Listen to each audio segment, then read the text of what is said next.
This program is brought to you by Emory University.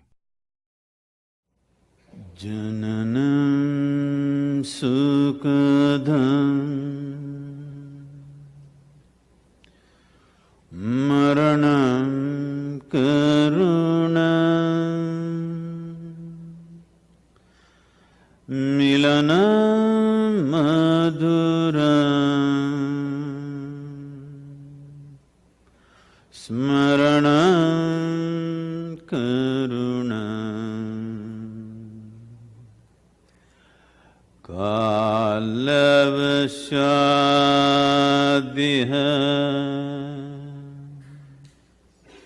sakalam karunam samayadhipate akilam karunam.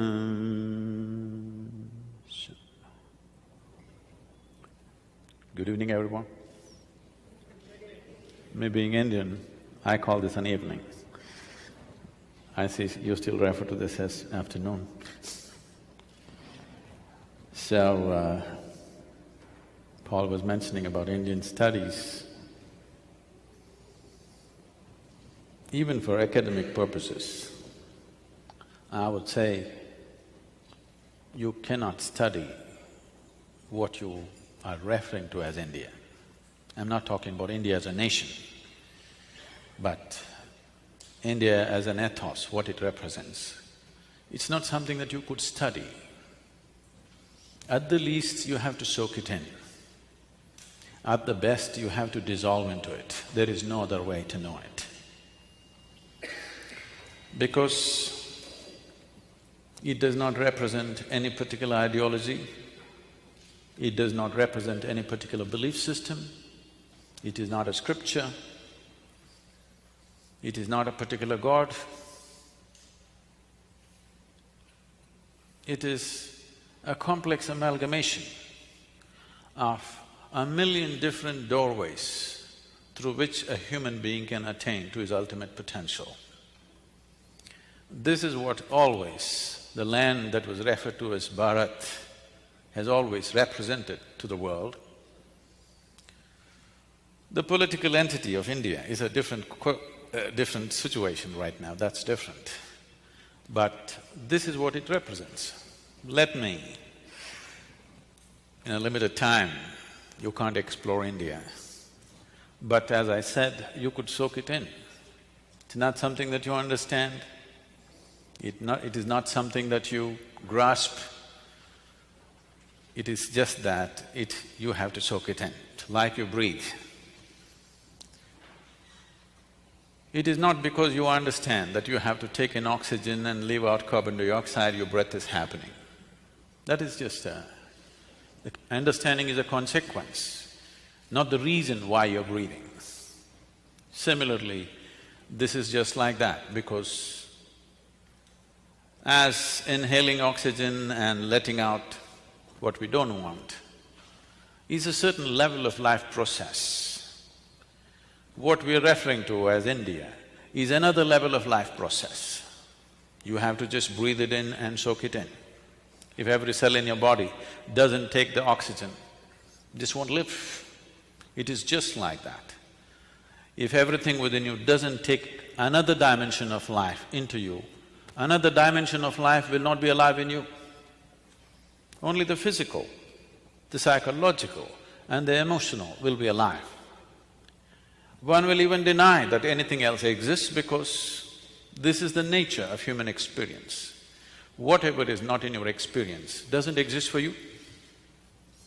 Right now, I don't intend to insult the people who are up there, but right now, let's say right up there's a big gorilla sitting there,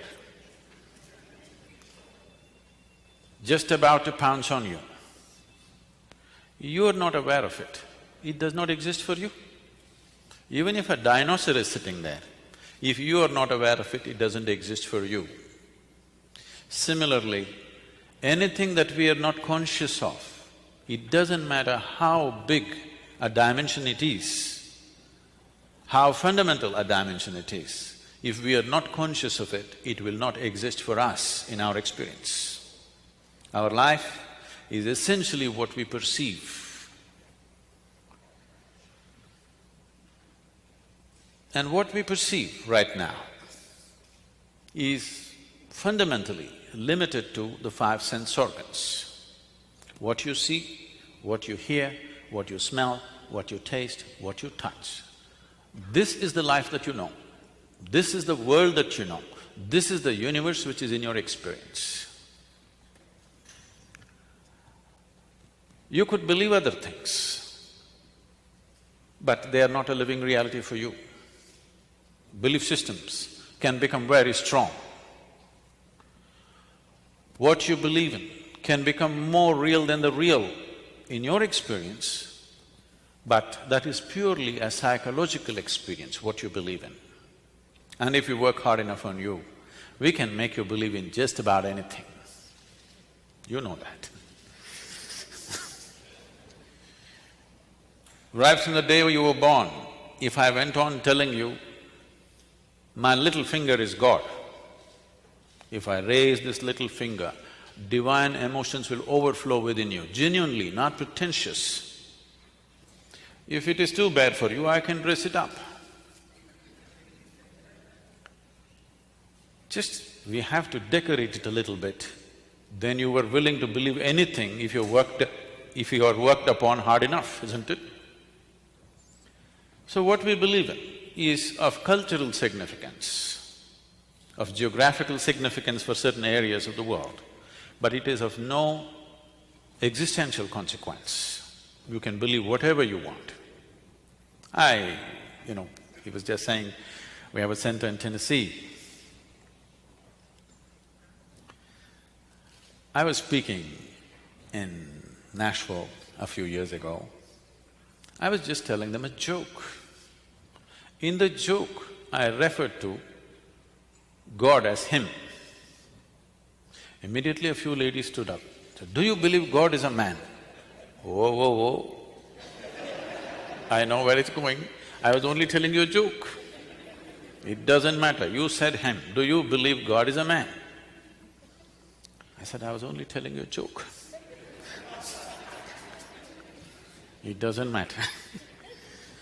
So now there is an argument going around in certain parts of America.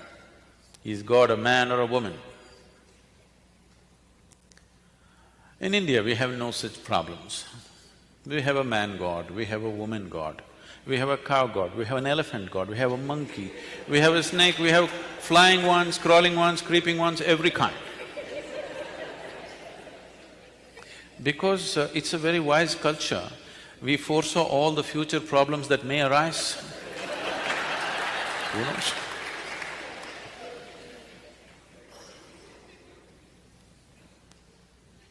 Idi Amin, you heard of Idi Amin, the Uganda man? Idi Amin declared, God is black. I agree with him. If a white man can have a white God, why can't a black man have a black God? This also is a big debate in some of the southern churches. Is God white or black? You've been trying to settle it with elections, but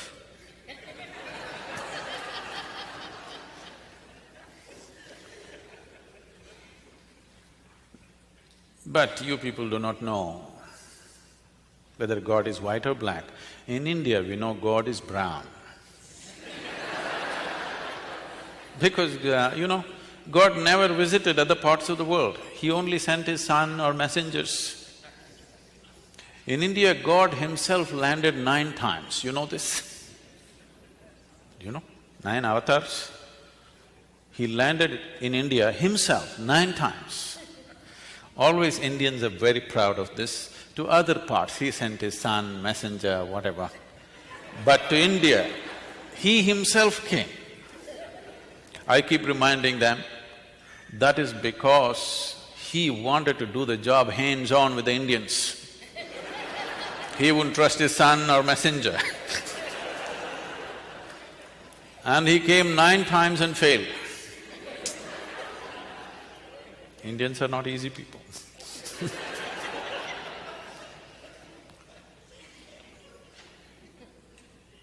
They're not easy, not difficult, because they don't have a particular belief to hang on to. For everything they have an argument.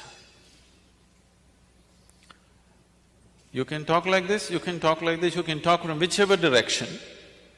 This is not out of confusion, this is because this land opened up a million possibilities. There's no particular way to do it. I think one person who paid the best possible tribute to India was when Mark Twain visited India and spent almost 3 months or so.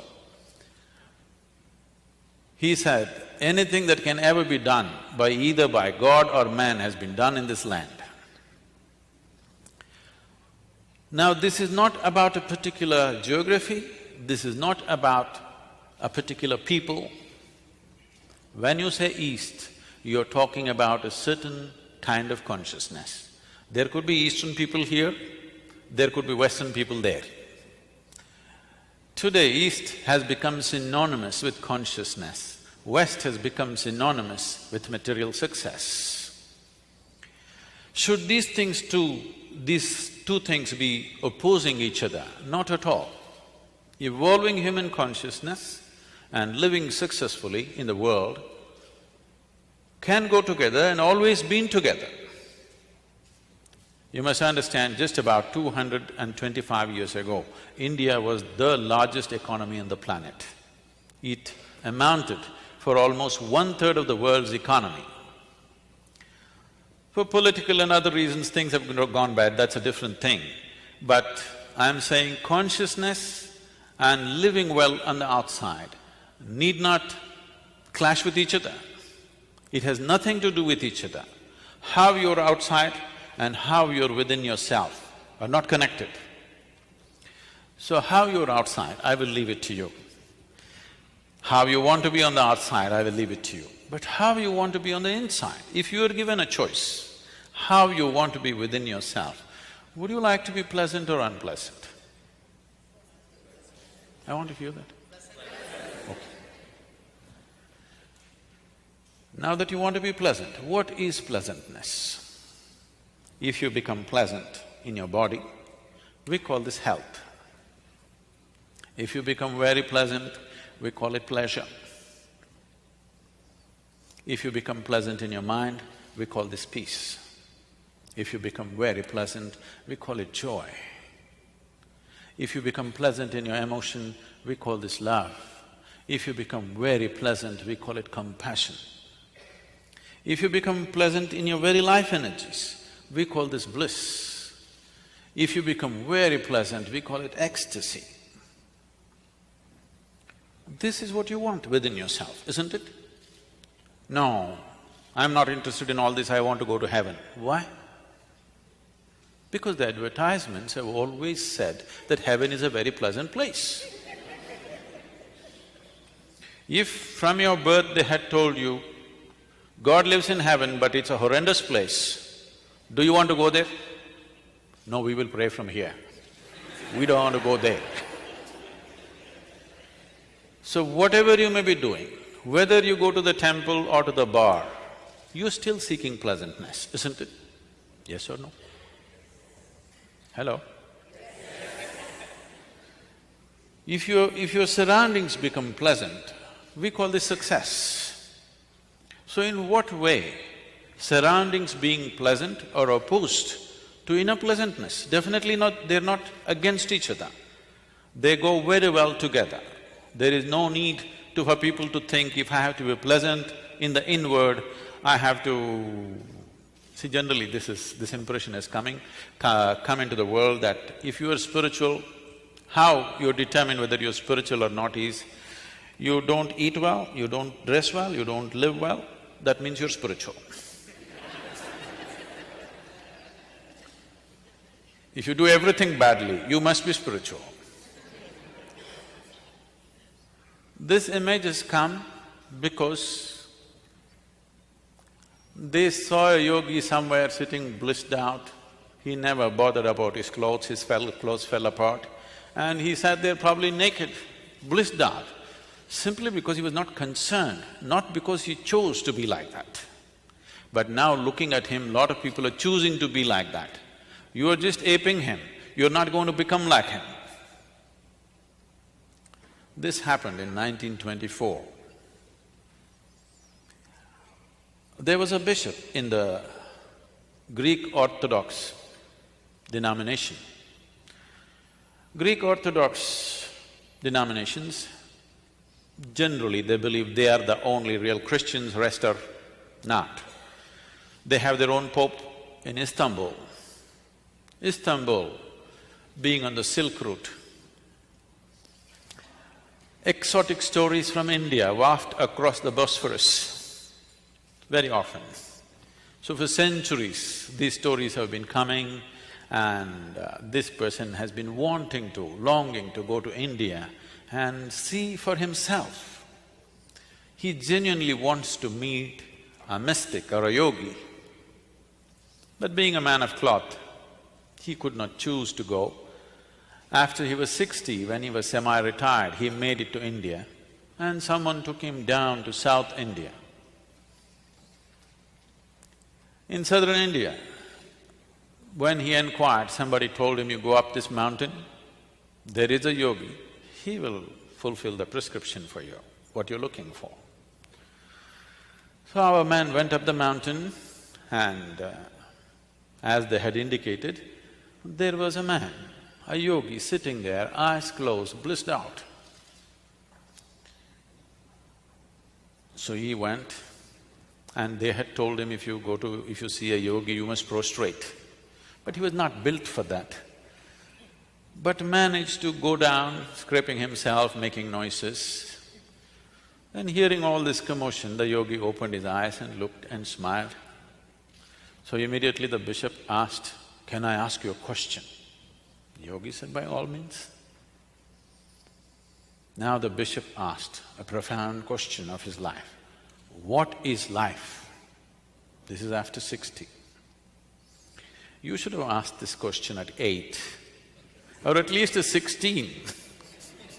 What is life? After 60, not bad you're asking sometime in your life. The yogi smiled, went into raptures and said, life is like the fragrance of jasmine upon the gentle spring breeze. The bishop looked at him and said, what? Life? Fragrance of jasmine upon the gentle spring breeze? Our teacher told us, life is like a thorn. Once it gets into you, if you sit down it hurts, if you stand up it hurts, if you lie down it hurts.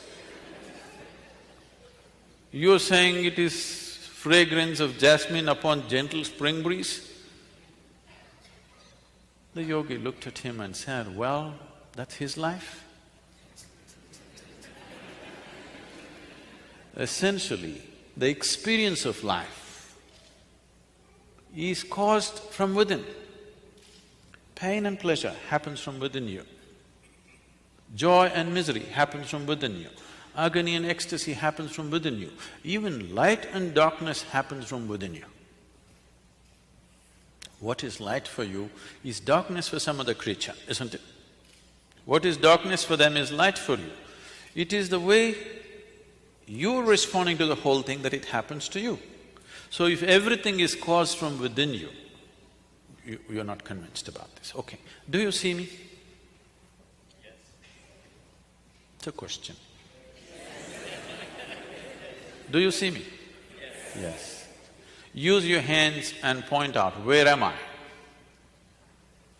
Ah, you got it wrong. You know, I'm a mystic from South India. Now this light is falling upon me, reflecting, going through your lenses, inverted image in the retina. Do you know the whole story? So where do you see me right now? Within yourself. Where do you hear me right now? Within yourself. Where have you seen the whole world? Within yourself.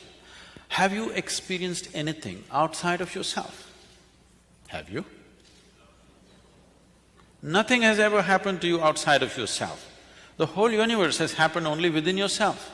The way it happens within you is the way you know it. You don't know it the way it is. You only know it the way it happens within you. It is all caused from within. At least what is happening from within you must happen the way you want it, isn't it? What is happening around you, there are too many people involved. What's happening within you, 100% must happen the way you want it. Your joy and misery, if there is a choice, what's the choice? Your agony and ecstasy, if there is a choice, what is the choice? Pleasantness is the choice, isn't it? So why is it so much unpleasantness is happening in human experience? Because we never took charge of the inner dimension. We believe by fixing the outside, everything is going to be okay. In the last 150 years, with the advent of science and modern technology, we have fixed too many things on the outside. If you fix any more, there won't be a planet left. Yes?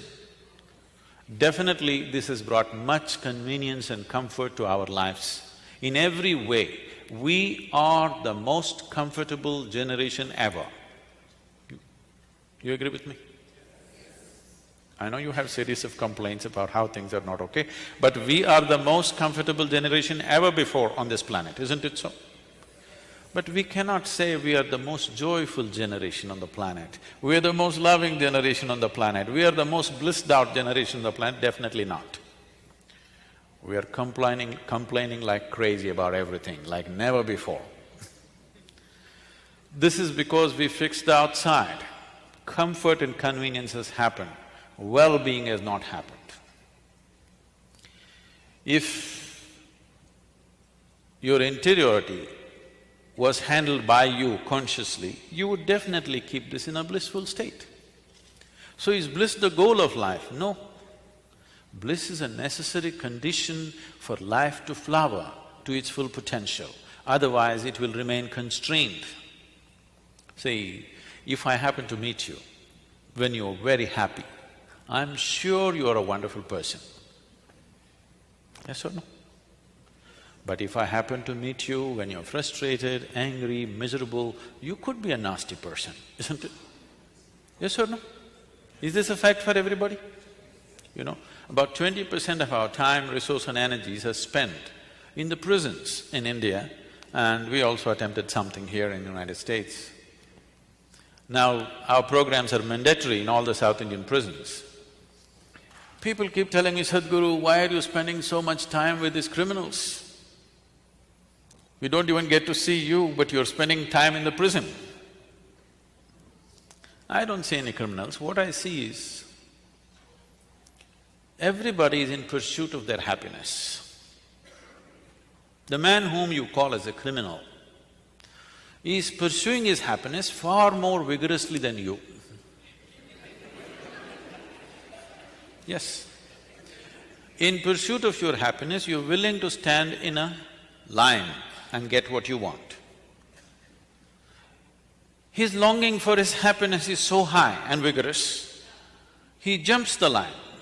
That's all he's doing, isn't it? Yes or no? The only thing that he is doing is he's jumping the line. What you are willing to wait in the line and get at the end of the month, he wants to grab it in 2 minutes. That makes him a criminal, isn't it? But if you take this further back, if you're in pursuit of happiness, I'm sorry, this is in the constitution. If you're in pursuit of happiness, you're already a criminal because the moment you're in pursuit of happiness, suppose you're pursuing your happiness this way and I'm pursuing my happiness this way, if both of us meet, out of civility, out of etiquette, you will tell me, please, I will not budge. Then you would like to gently push me and go. I will not budge. You would like to shove me and go. I will not budge. Then of course, you would like to shoot me and go. Yes, if something or somebody is really blocking your pursuit of happiness, you want them to disappear somehow, isn't it? Either with a gun or a magic wand, you want them to go, yes or no? Yes or no? Divorce or death, you want them to go, isn't it? If somebody is really blocking up your pursuit of happiness, do you want that person to vanish or no? Yes. Now, the essence of pursuing human consciousness is, first thing is to shift your life from being in pursuit of happiness to an expression of joyfulness. How can I be joyful? Have you met my mother-in-law? Did you see my neighbor? Did you meet my boss? I've seen all those people. Too many of them around me all the time. They're all there. But the way you're experiencing your life right now is 100% caused by you. They can only create outside situations, but your inner situation is 100% yours, isn't it? Right now you're sitting here. If you don't like what I'm saying, you can sit here, joke about it and still enjoy it. This way or that way, both ways, you are free either to be pleasant or unpleasant, isn't it? Yes or no? That is true in every situation. It doesn't matter where, whether you're up on the peak or down in the dumps, still what's happening within you is 100% yours. If you take charge of this, then you keep yourself blissful. Now your life becomes an expression of this blissfulness. There is substantial medical and scientific evidence that when you are feeling very pleasant, when you're joyful and blissful, your body and your mind function at its best. Success in the world is essentially determined by how well you can harness this physical body and the prowess of the mind. How successful you are in any sphere of life is essentially determined by this. Most of the time, you don't need an enemy. Self-help is doing great. A lot of people have read self-help books, how to screw up my life. Yes, they can write, they don't need anybody's help. The book also they can write, because they're experts. I want you to just look back and see. How many of you have at least had one 24-hour segment in your life? One single day, where full 24 hours, every moment of it went blissfully, not a moment of anxiety, agitation, irritation, anger, frustration, nothing, simply blissfully 24 hours. Very few people on the whole planet can raise their hands to this. You need to understand this. If one day did not happen the way you want it, understandable. If not even one day happened the way you want it, something fundamentally wrong, it's time to look at it, isn't it? Yes? It is time to pay close attention to this life. Why is it happening the way it's happening? Without taking charge of the mechanics of how life is happening within you, you're trying to somehow blunder through the world. If 10 people clap their hands, you're too happy. But that never even lasts for 24 hours at a stretch, isn't it? Yes or no? Other people's recognition, other people's expression of love, other people's gifts, other people's whatever, doesn't even last for 24 hours at a stretch. You went out today, somebody told you, oh, you are the most wonderful person on this planet. And you were floating on cloud, what number? Oh, you do only 9. In South India, we do 11. Whatever number cloud you were floating, and you came home and people at home told you who you really are.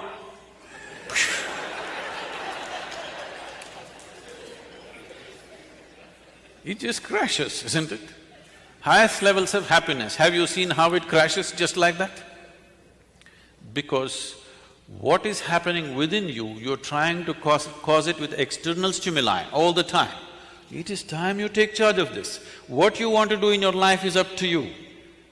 This much every human being deserves, that at least your experience of life upon this planet is pleasant. Whether you climb Mount Everest or not, whether you're going to become the richest man in the world or not, at least this much every human being deserves, that your experience of life is pleasant and wonderful, no matter what the hell is happening around you. Yes or no? And this is doable because here there is only one ingredient, that's you. You want to create pleasantness in your happiness, in your home, we don't know. 3-4 people are there, whether they're going to cooperate or not.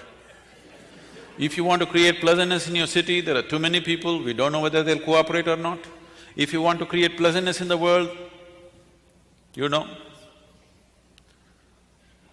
Nobody in this world happens 100% the way you want them.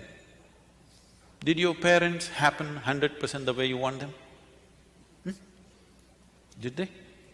The children can say, it's okay. Did your friends happen 100% the way you want them?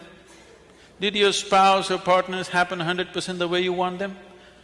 Not even your dog, these days they do their own things. Nobody happens 100% the way you want them, but that is not the problem.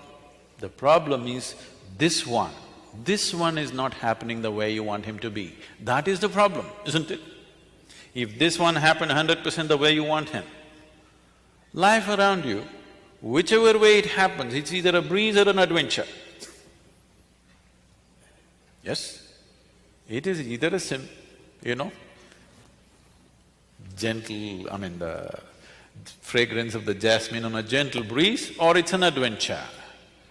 There is no unpleasantness. Unpleasantness is happening from within you, never from outside of you. No, you don't know how unpleasant my boss is. No, he only causes, at the most, if he's causing unpleasantness around you. He cannot cause unpleasantness within you, isn't it? This is your work. This is completely your work, isn't it? Why would anybody cause unpleasantness to himself? Simply because we have chosen to live unconsciously, just as a compulsive reaction to everything that's happening around us. For solutions, we are looking into books, we are looking into all kinds of things. We are always looking elsewhere, never inward. This happened. We are from Tennessee. In Tennessee, every family with some kind of tradition has their own leather-bound, large-sized Bible of their own. They're very proud of this. It's so large, you can barely open it, at least children cannot. One day a boy, 12 years of age, who was studying in a boarding school elsewhere, came home and he found this huge book sitting there and he opened it. A few pages he opened, a leaf which had been there in the book for a long time, it was dry, it flew out and fell down. Then he called out loudly, "Mama, come and see what I found." She said, "What is it that you have found?" "Mama, come and see, please come and see what I have found." She said, "Come, tell me, what have you found?" He said, "I think I found Adam's underwear."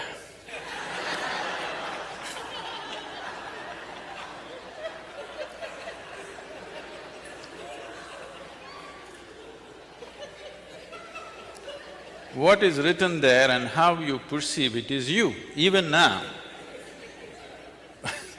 Even now, how you experience every situation is you.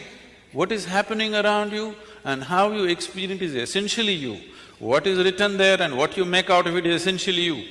Just see, in the name of caste, creed, religion, race, nationalities, how much of a mess we have created on the planet.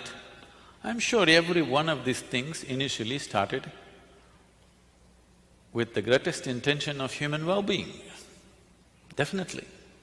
But just see what a mess we are. Simply because you can find an Adam's underwear in a book, you don't know what you will pick up. So, there is a way where there is no room for misinterpretation.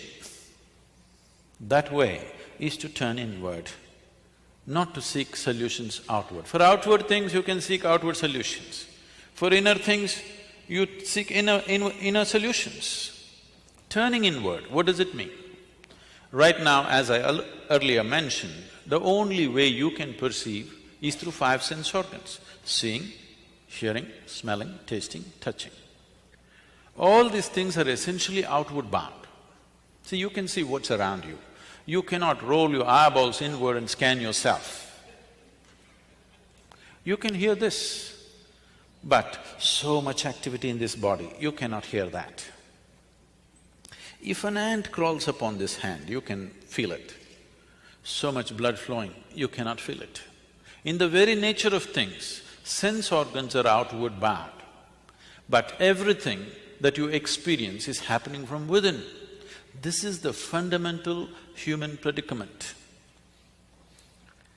Only if you turn inward, then you are into what you are referring to as India studies. Otherwise, India is a glorious chaos. Lot of Indians miss it. Too much order in America. Once in a way they have to go out and get lost and have a diarrhea at least. Yes or no? If not enlightenment, at least a diarrhea. You must eat the street food and something must happen. No, it need not be like that. It is just that it's very organic. It is always depending upon touching the inner genius within every human being. It is not depending upon the organization of the outside, which can be very chaotic. For a person who has been born and brought up in Western societies, India could be bewildering and scary. But you will see, Indian people are so much at home with the chaos because it's so organic. Everything is happening because of the human being. If one human being stops being human for a moment, everything collapses. So you can't afford to be mechanical about your life. You have to be conscious, otherwise you cannot manage even simple things in home. Initially, this was created consciously. Over a period of time, other things have happened, unfortunately. Now, this whole process of looking inward, what does it mean? Can I tell you my own story? It's okay with you? You're becoming very serious, it scares me. Shankaran Pillai came to United States. He had an international driving license. So he decided to take his car, his son-in-law's car, out for a spin. He's a good driver. If you have driven in India, you better be a good driver. Otherwise you're a dead driver.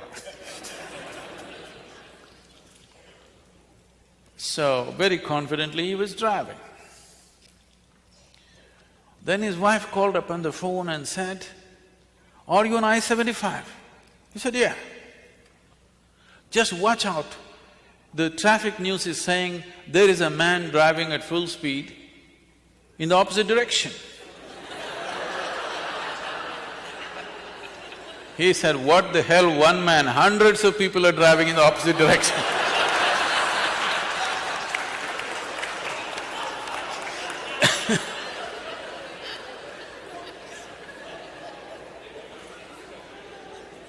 But he's very comfortable. So what does turning inward mean? This happened to me when I was just 3-4 years of age. Suddenly one day I realized, I don't know anything. I don't know anything means I don't know anything at all. If they give me a glass of water, I do not know what is water. When I say I do not know what is water, I know how to use it. I know if I drink it, it'll quench my thirst and so many other ways of using it. But I do not know what is water. Do you know what is water even today? With all this scientific exploration, you must understand, we have not understood a single atom in its entirety. We know how to use them. but we do not know what it is, even today. It is the only thing available in all the 3 states on the planet. 2/3 of the world, the planet itself is water, 2/3 of your body is water. If you want to look for life, you look for water. A drop of water means you think life is possible. It's the very basis of your existence on this planet. But you do not know what it is.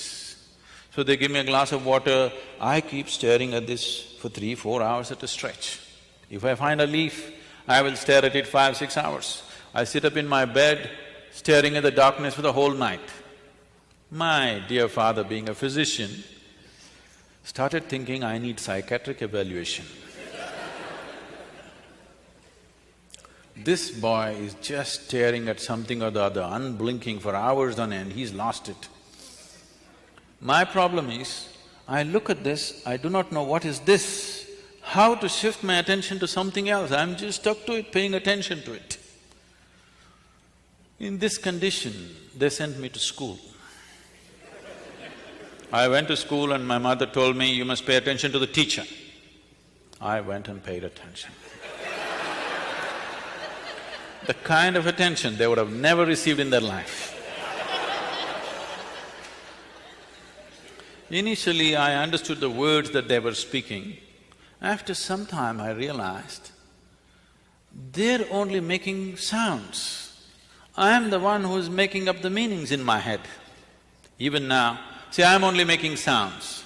Because you presume you know English language, you're making up the meanings. A language is a conspiracy between 2 people. Yes? Suppose I start talking in a language that you do not understand, it will be just sounds. Even now I'm only making sounds, you're making up the meanings. And there is a code book for this conspiracy called a dictionary. So I realized I'm making up all the meanings in my head, and I stopped making up the meanings. Just the sounds. These teachers come and keep on making sounds. The problem with most people is, the moment they cannot understand, they will not pay any attention. Please especially things that you do not understand, you must pay attention, isn't it? Yes or no? What you do not understand definitely needs your attention. But generally the thing is, the moment you cannot understand, you don't pay attention. Turn on the Chinese channel, just listen carefully, with full attention. You will see things will happen to you. So I just paid attention, not attaching any meanings to the sounds they were making. After some time, it became so amusing, these people going on making noises. A big smile spread on my face. They were not amused at all. I was very consistent with my education. Every monthly test, consistently I got 6 zeros. Because I gave it empty. Because I was made like this, I come home in the evening study hours or 2 hours in the evening, you must study in the house. If I open the book, I stay like this, without reading a single word for the next 2 hours, I will be just like this. All I need is just a dot on the paper, just a tiny speck on the paper. If I put my attention to it, the damn speck will take me somewhere. I won't read a single word, nor will I look around, nor will I do anything, simply. After 2 hours, I'll be in the same speck, unmoving from that. So my attention is like this, I'm paying attention to the teachers. So, I clearly remember this. When every month they give this report card, I don't know if you still have it. You still have that method of report cards? When the report card comes, some children will be strutting around, they are first, second, whatever. Some will be crying, they're terrified to go home because they got something. In my whole school days, all those 12 years, I never opened my report card. The teachers gave it to me, I took it and gave it to my dad. I thought this is a transaction between the 2 of them. I never wanted to, peep into that.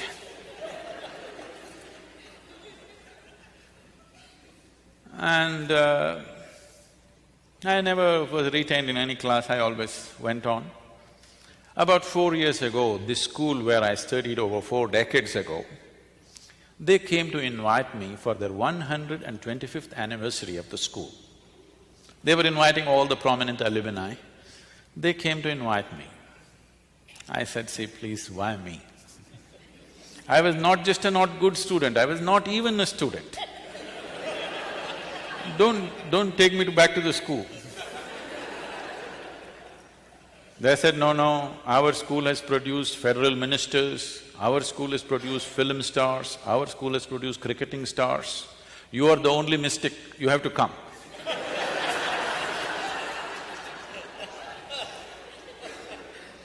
I said, okay. And I stood up to speak in this quadrangle, the same oppressive buildings.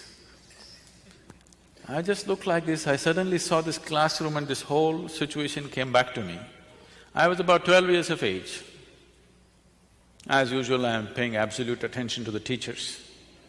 I know the teachers past, present and future, but I don't hear a word of what they're talking. So that particular afternoon, this teacher is trying to get some response from me. But these are times when for 3, 4, 5 days, I wouldn't utter a single word. Because when you don't know anything, what do you say? What is there to say? You know nothing. If you look at a leaf, you don't understand that in entirety. If you look at anything, you don't understand in its fullness. So, there's nothing to say. He tried 35, 40 minutes trying to get some response. Nothing came out of me, I was paying full attention to him. He came, held me by the shoulder, shook me violently and said, you must either be the divine or the devil. I think you are the latter.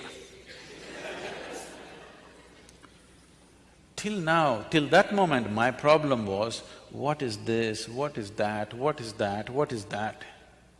But there was one clarity that this is me. Suddenly this man confused me about this also. I looked, well, am I devil, am I divine, what the hell am I? This was very clear that this was me, but this man brought this confusion about this also. I tried to stare at myself, it didn't work, so I closed my eyes and sat. Initially hours, then it went into days. Once I closed my eyes and sat, I thought, in my experience, I felt it's about 25, 30 minutes. When I opened my eyes, a whole crowd of people around me, garlands around my neck, people are trying to pull my feet, pulling legs is a part of Indian tradition. And somebody wants to know about his business, somebody wants to know when his daughters will get married. I said, how the hell did these people manifest here? Where did they come from? Big crowd. They said, you've been sitting here for 13 days. In my experience, I just sat there for 25, 30 minutes. I closed my eyes and I opened my eyes, a big crowd. Why I'm telling you this is, life is in many more ways than the way you understand and experience life through the 5 senses. The 5 sense organs are enough for your survival. If you want to just survive, these 5 things are fine.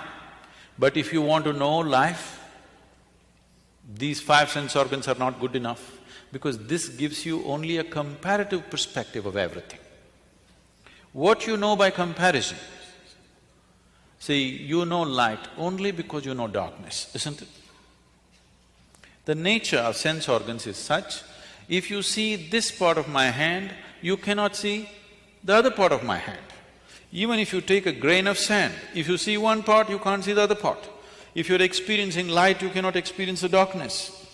This is the nature of sense organs, and everything is in comparison. For example, let's say you're 6 feet tall. Now, you stand like a tall man, you walk like a tall man, you think like a tall man, you feel like a tall man, and you are a tall man. Suppose you went to another society where everybody is 8 feet tall. Now, you stand like a short man, walk like a short man, think like a short man, feel like a short man, and you are a short man. So what you know in comparison is only useful for survival in a particular situation. It is not a way of knowing life. There are other dimensions of perception which a human being has to activate. You need to understand what is needed for survival. Became active. The moment you came out of your mother's womb, all these things became active. You need to understand, they were not active when you were in your mother's womb. Otherwise you would know the whole human physiology. You didn't have to go to your medical school, you know. Your eyes were not open, your perception was not open. Only after you came out, it opened up, because without it you cannot survive. If survival is all you're seeking, this is fine. But once you come as human, somehow survival is not good enough, isn't it? When survival is in question, it's a big issue. Once it's taken care of, it doesn't mean anything. Isn't it so? There is something within you, always longing for something more.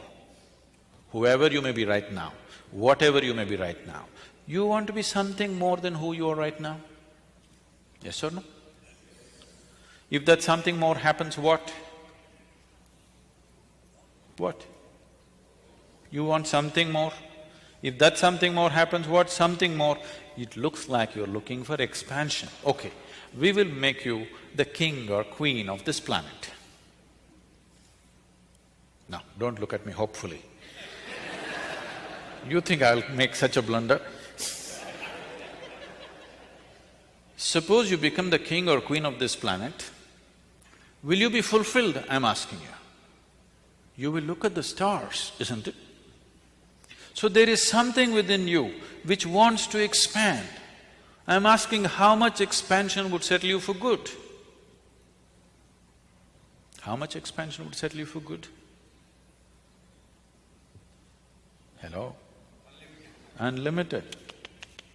You're looking for infinite expansion, a fantastic desire, but a hopeless method. Your longing to become boundless is wonderful. See, there is something within you which does not like boundaries. Suppose I imprison you in a 5x5 cubicle right now, you will feel horribly imprisoned. Tomorrow, we will liberate you into your 10x10 cubicle. You will feel wonderful for a day, and again the same thing. Then we will liberate you into a 100x100 cubicle. You will feel wonderful for 3 days, and again the same thing. It doesn't matter where I set the boundary. The moment you can feel the boundary, you want to break it. Yes? There is something within you which does not like boundaries. There is something within you constantly longing to become boundless. You may be trying to settle this either unconsciously or consciously. If you're trying to settle it unconsciously, you think going out shopping will settle it. It does for a moment, again tomorrow the same thing. Or reading a book will settle it, or conquering something will settle it. All these things settles you for some time, and again the same thing. The moment you can feel the boundary, again it's a problem, isn't it? There is something within you longing to become boundless. You need to understand this. Boundaries are essentially the nature of the physical. The physical exists in this universe, the physical exists in creation only because of defined boundaries. I can call this a physical body only because there is a defined boundary. If I take away the boundaries of this body, could you call this physical? If it is all over the place, would it be physical? Only because it stays within a defined boundary, it's physical. So boundary is the nature of physical existence. There is something within you longing to go beyond all boundaries. So if you touch a dimension within you, which is not physical in nature, only then this will settle. Is there such a thing? Well, let's understand this. When you were born, your body was only this much, now it's become this much. How did it happen? What? How did it happen? The food that you've eaten, isn't it? The food that you've eaten. So what you call as my body is a heap of food, actually, or it's a piece of this planet. Physical is something that you gathered over a period of time, yes? Physical is an accumulation. What you accumulate, at the most, you can claim it is mine. It cannot be you, isn't it? It can be yours, it can never ever be you. It can be mine, it can never ever be me, isn't it? What you gather can belong to you, cannot become you.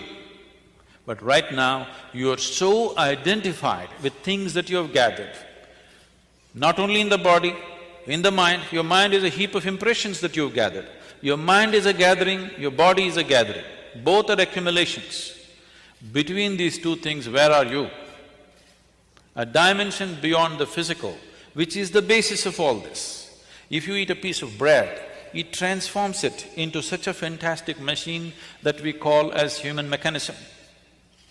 This human body is the most sophisticated technology on the planet. Do you agree with me? Yes. The iPhone users, I'm asking you.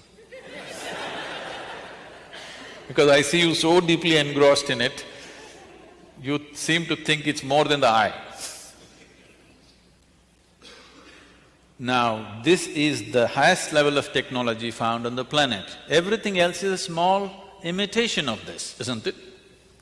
And with what are you manufacturing this? With a piece of bread, with a carrot, with an apple, with whatever you eat. Just about anything that you eat, even if you eat the so-called junk food, even that is becoming wonderful technology. So there is an intelligence here, there is a competence here, which is capable of transforming a piece of bread into such a highly sophisticated machine.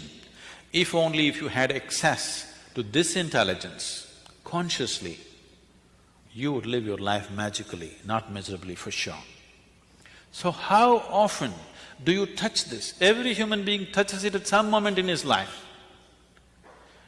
If you can consciously touch it, definitely you would stay in touch with it, isn't it? If you accidentally touch it, then it happens accidentally. Most beautiful moments in people's lives, unfortunately, are generally accidental. People come and tell me, Sadhguru, I met such a wonderful person. I say, stop. Why are you not that wonderful person?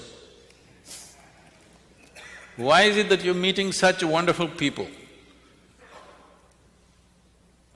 If you are feeling absolutely wonderful, anything that you look at looks wonderful, isn't it? Yes or no? Have you noticed this? When you're happy, you appreciate everything. When you're miserable, everything is… the whole creation is a rubbish. Yes or no? So this possibility is not in the Himalayan cave. This possibility is not geographically located in India. This possibility is here with every one of us. Whether we turn inward or we squander our life outward, that's all the choice you have. Because the experience of life, the quality of your life is right now determined not by what kind of clothes you wear, what kind of car you parked outside, what kind of home you live in. This moment, what is the nature of your experience? Is it immensely pleasant or unpleasant or seesawing between the two? That determines the quality of your life. If you have any questions, is that allowed? I'm sorry. Are there questions or… I think I've stopped right on time.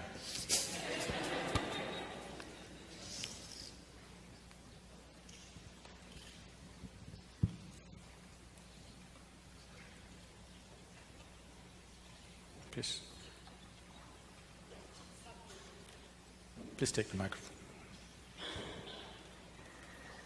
Sadhguru, thank you for being here again in Atlanta. It's a pleasure. Back then, just by accident, I ran into one of your inner engineering programs when it was on a small scale. And it really touched me in a way that it transformed my life and made this trip from far away from Argentina worthwhile. And I would love for everybody to have that experience, even if it's a single moment.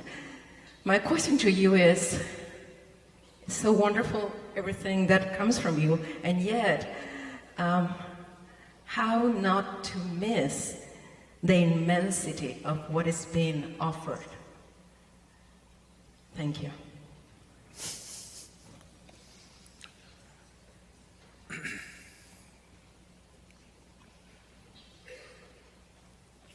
See, the biggest mistake that the larger part of humanity has made is, they think all the great things are up there somewhere. When actually, you're not even capable of knowing which is up and down.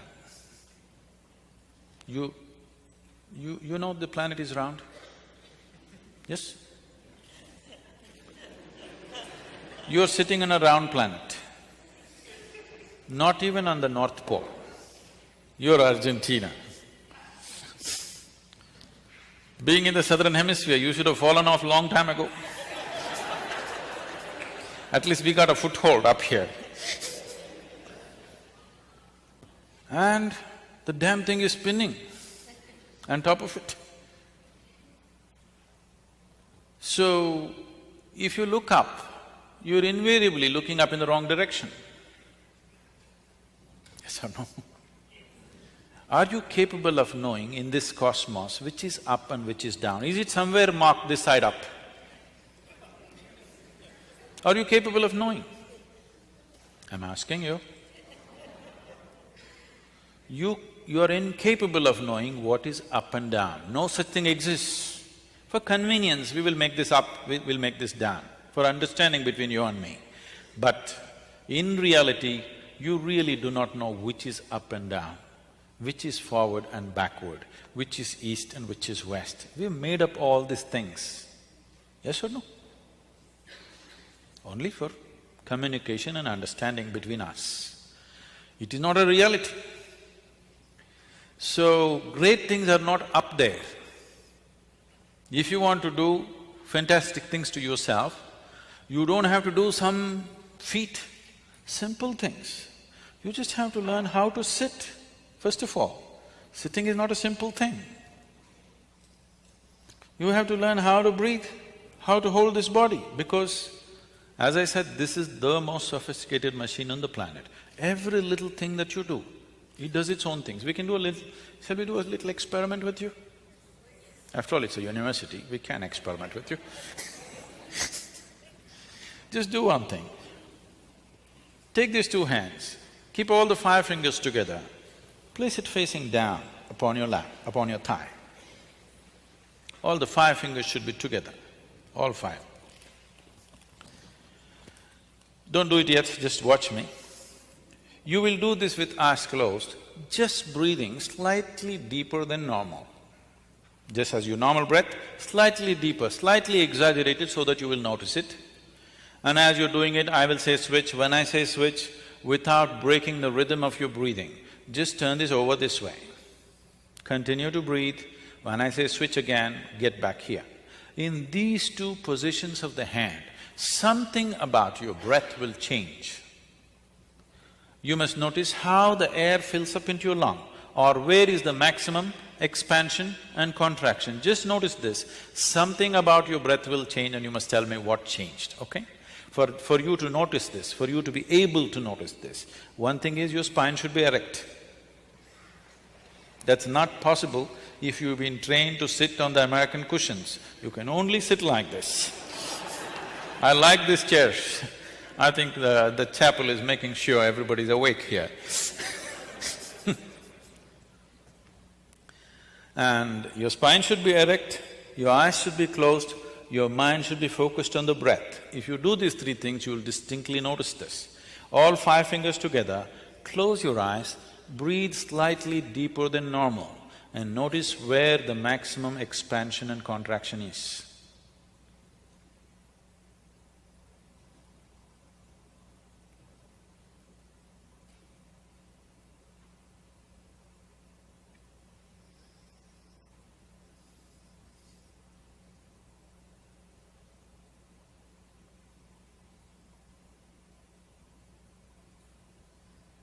Switch.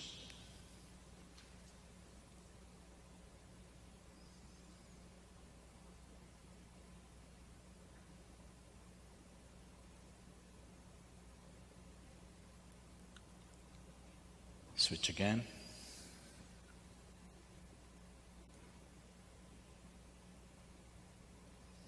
Please open your eyes. There's some difference between the two.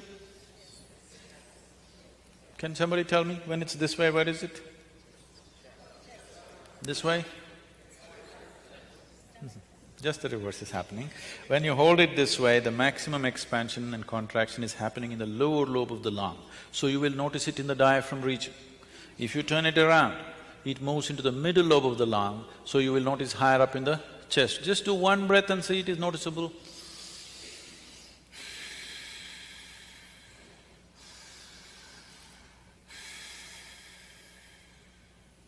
Is it so? So just turning your hand over, the very way you breathe is altering itself. It's not just about the breath, the very way the fundamental life energies are functioning is altering itself simply because you turn your hand over. How many times in a day, unconsciously, are you doing this? Whatever anybody asks. In India this means no, no, no, no, no, no, no. Now you're setting your energies into turmoil and hoping to be peaceful. Life doesn't work like that. Unless you do the right things will not happen to you. Now what is being referred to as inner engineering or what is largely known as yoga? When I use the word yoga, I hesitate and avoid using this word in United States because yoga means they think something Zumba and some gymnastic stuff. Like we get… in India we get all your B grade and C grade movies. Just like that, you get some things like that from India. Now, one dimension of yoga is like, if you remember in 60s and 70s when the television came first, on top of your home there would be an aluminum contraption. Now it's become much more sophisticated, otherwise there will be aluminum tubes hanging like this.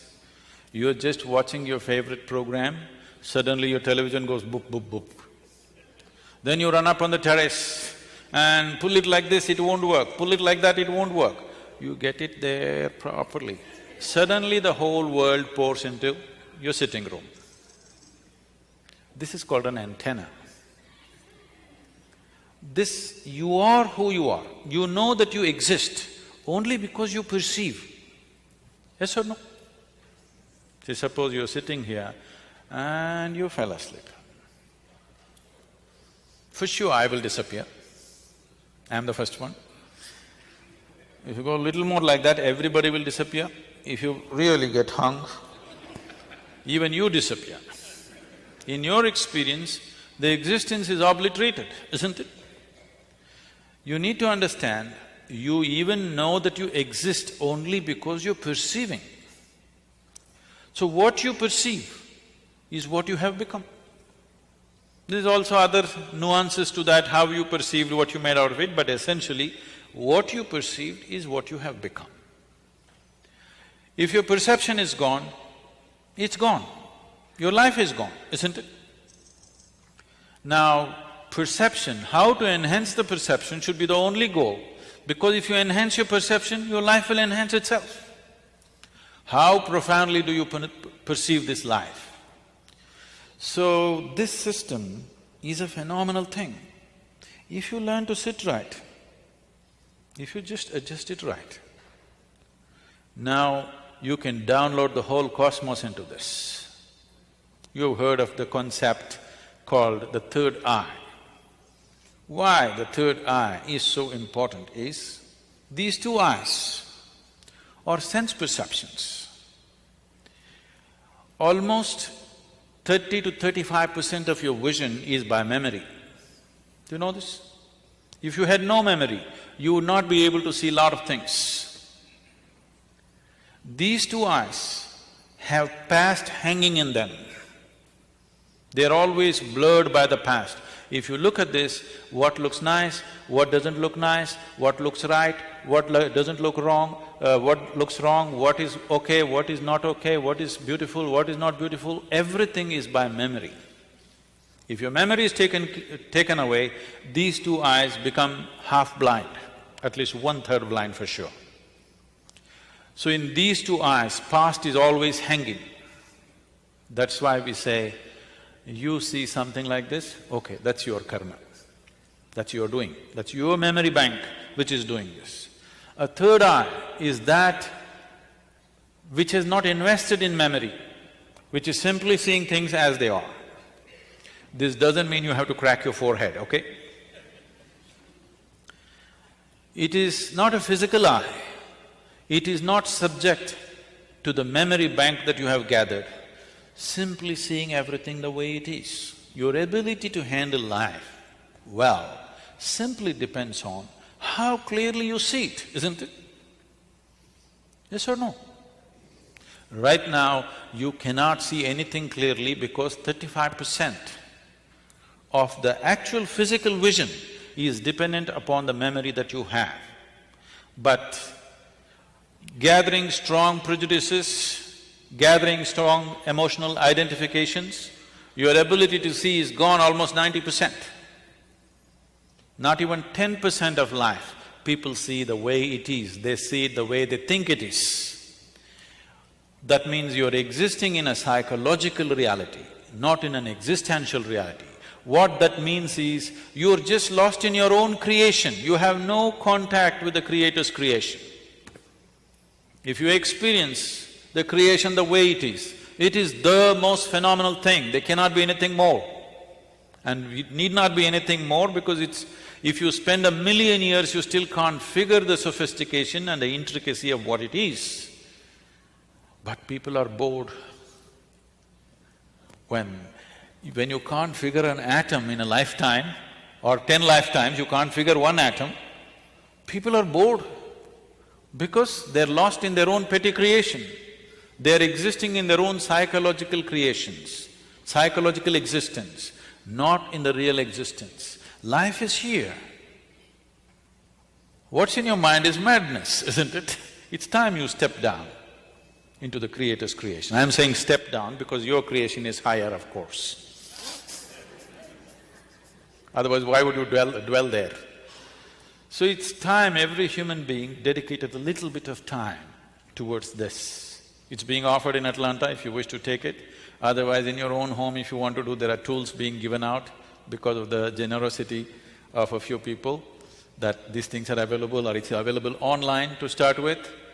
But every human being should start the process of turning inward. Otherwise, when moment of death comes, all you will have is belief systems to hang on to. And everything that you believe, everything that you think matters to you right now will not matter to you if the next moment is death. And I'm sorry to remind you, but anyway you will die. It's not my wish. I'll bless you with a long life, but anyway you will die. Is it okay? You need to understand, this is the fundamental of turning inward, that you realize that you're mortal. You realize that you have come with an expiry date. You realize you're racing towards it. If you remind yourself of this, how can you not look at life more profoundly? How can you? Only because you think you're here forever, you can forget about it. It doesn't matter what you think. You think you come to the talk, you think you're going to go home, you think you're going to this place or that place. But as far as your body is concerned, it is walking straight to the grave. Yes or no? You think so many things, this is all your nonsense. But the reality is your body is walking straight to the grave, not missing a step. Yes or no? We'll bless you with a long life. But if you understand and if you're constantly conscious that I'm mortal, there is no way you cannot look at deeper dimensions of life. You naturally will. Thank you very much for being here. The preceding program is copyrighted by Emory University.